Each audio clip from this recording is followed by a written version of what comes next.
Hello again and welcome back to our series on technology insights on procurement. I am Piyush, and in the last episode we explored why procurement needs IT systems in the first place. We talked about how purchasing manages a huge amount of interconnected data, how so much data is still kept in spreadsheets like Excel, and why Excel, despite being familiar and convenient, simply cannot support the complexity, scale and coordination required in modern procurement. That discussion sets the stage perfectly for today's video, because now that we understand why spreadsheets fall short, we can begin to explore what real digital procurement systems actually look like. So let's dive directly into this segment. Today, we are going to talk about the core digital procurement platforms that organizations use and how they fit into the broader technology landscape. We'll talk about what a digital procurement platform really is, how it works, and how it differs from tools like Excel. Then we'll explore two major types of platforms: the procurement modules that come with large ERP systems, and the best of breed procurement suites that focus entirely on purchasing. Finally, we look at some of the specialized tools that support these systems and talk about how all these technologies communicate with one another through integrations.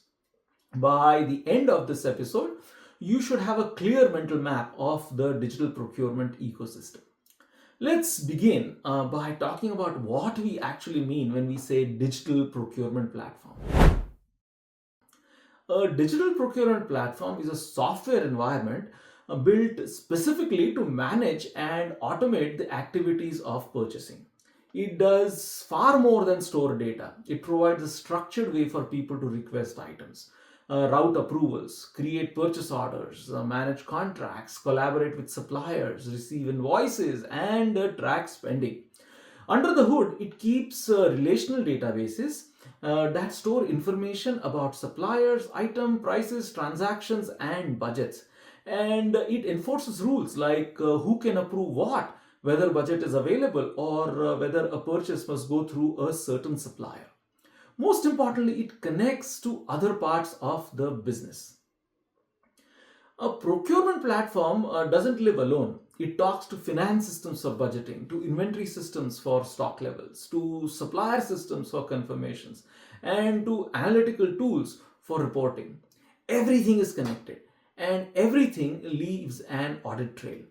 To make this concrete, imagine a healthcare organization running a platform where nurses can shop for approved supplies through an interface that feels like Amazon. But behind the scenes, the system is enforcing pricing, supplier contracts, approvals, and budget checks. Or imagine a university where faculty members submit a purchase request online, and the system automatically checks whether funds are available and routes the request to a department chair, generates a purchase order, and tracks delivery status.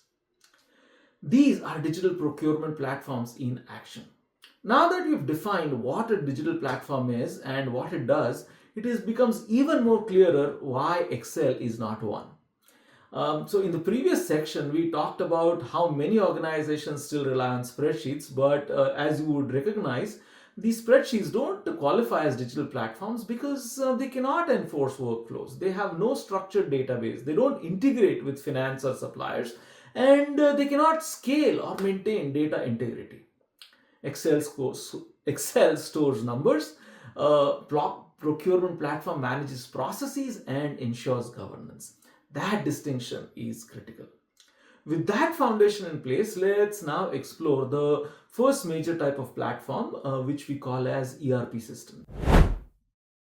ERP stands for Enterprise Resource Planning, and systems like SAP, Oracle, Microsoft Dynamics, and Workday are examples. In an ERP, procurement is just one module within a much larger environment that also includes finance, HR, inventory, manufacturing, and more. ERP procurement modules typically allow you to create purchase requisitions, route approval, generate purchase orders, records goods receipts, match invoices, and make payments. They also store supplier and item master data. ERP systems have some clear strengths. The biggest is integration.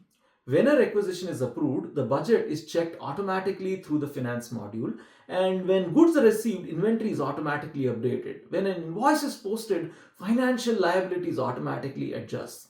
And ERP becomes a single source of truth for the organization, and these systems are known for strong security, auditability, and stability.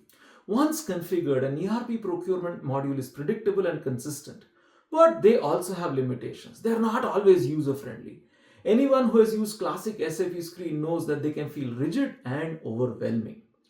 ERPs also tend to offer only basic procurement functionality. So, for example, if you need supplier risk scoring, advanced catalog search, or intuitive shopping experience, the ERP alone may not be enough. Customizing them can be slow and expensive, and implementing an ERP takes months or even years. And importantly, ERPs can be very costly, especially when you add license fees, consulting, training, ongoing support. And because of this, many small organizations avoid ERPs or try to minimize the footprint. Now, let's move to the second major type of procurement systems, the best of breed procurement suites. These are specialized platforms built specifically for procurement and include systems like Coupa, Ariba, Jagger, iValue, GEP, and Basware. Unlike ERPs, which cover many business functions, best of breed platforms focus exclusively on buying. They offer guided buying experiences where employees search for items in a familiar shopping style interface. They make supplier onboarding simpler. They support advanced sourcing events like RFQs, RFPs, and auctions. They provide contract lifecycle or CLM kind of functionality. And they include rich analytics, supplier performance dashboards, and automated invoice processing. Now, these platforms are built to make procurement easier and more strategic. Their strengths are clear. They are user friendly, rich in procurement specific features, faster to implement, and generally better at collaborating with suppliers. Because they modern cloud platforms, they often get frequent updates and improvements, but they also have limitations. They almost always need to integrate with an ERP. Even if a purchase order is created in Coupa or Ariba, the financial posting still needs to happen in SAP or Oracle. That means that the data flows must be solid and well managed. If supplier data or cost centers are inconsistent between the system, things break. Best of breed tools depend heavily on good master data, and they add complexity because now the organization must maintain multiple systems. Beyond these main platforms, procurement often uses additional digital tools that support specific tasks. Supplier portals allow suppliers to update their own information or check PO statuses. Contract lifecycle management systems store contracts, track renewals, and allow clause search. E-invoicing tools digitize and validate invoicing, reducing manual work. Sourcing tools support competitive bidding and auctions. And catalogs, whether internal or hosted or punch out to external sites like Amazon Business, guide employees towards approved products at negotiated prices. Now, to get one or two most important parts of this section, how all these systems actually talk to each other. When an organization uses a single ERP, the connection between procurement and finances are essentially built in. SAP talks to SAP, Oracle talks to Oracle. But as soon as you introduce best of breed tools, supplier portals, or external catalogs, you need ways to connect everything. And that is where integration comes in. There are three main methods of integration in procurement technology: middleware, EDI, and APIs. Middleware is like an interpreter or a translator between systems. Imagine you have an SAP to one side and Coupa on another. They don't speak the same language. Middleware tools like MuleSoft, Boomi, or SAP PI convert data from one format to another. Middleware is versatile, but each integration must be configured specifically for the systems involved. EDI or electronic data interchange is older but extremely reliable and widely adopted. Many suppliers already support it. EDI works with standardized formats for documents like POs, invoices, ASNs, and it's ideal for high volume repetitive transactions. But it only supports a limited set of document types and isn't built for rich data. APIs or application programming interfaces are more modern. They allow one system to request data or actions from another system in real time. For example, when a supplier updates their address in the portal, an API call can instantly update the same information in the buyer ERP. APIs are flexible, fast, and increasingly popular, but not all systems, especially the older ones, support API. They are powerful but still evolving in terms of the adoption across the procurement world. But regardless of the method, integration can still create challenges. Supplier IDs may not match across system. ID codes may be formatted, item codes may be formatted differently. Some systems sync immediately while others may sync overnight. A missing connection can cause rejected invoices or failed purchase orders. So, managing integration becomes a critical part of managing procurement IT. Now, as we wrap up this section, let's summarize. Today, we explored what a real digital procurement platform is and why Excel is not one. We looked at ERP procurement modules, their strengths and limitations, and then we went to talk about best of breed procurement tools and how they enhance procurement capabilities.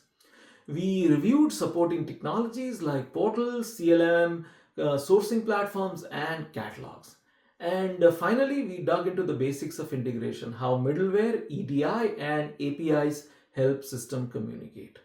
In the next episode, we'll go one layer deeper. We leave systems for the moment and talk about how the data that flows through them.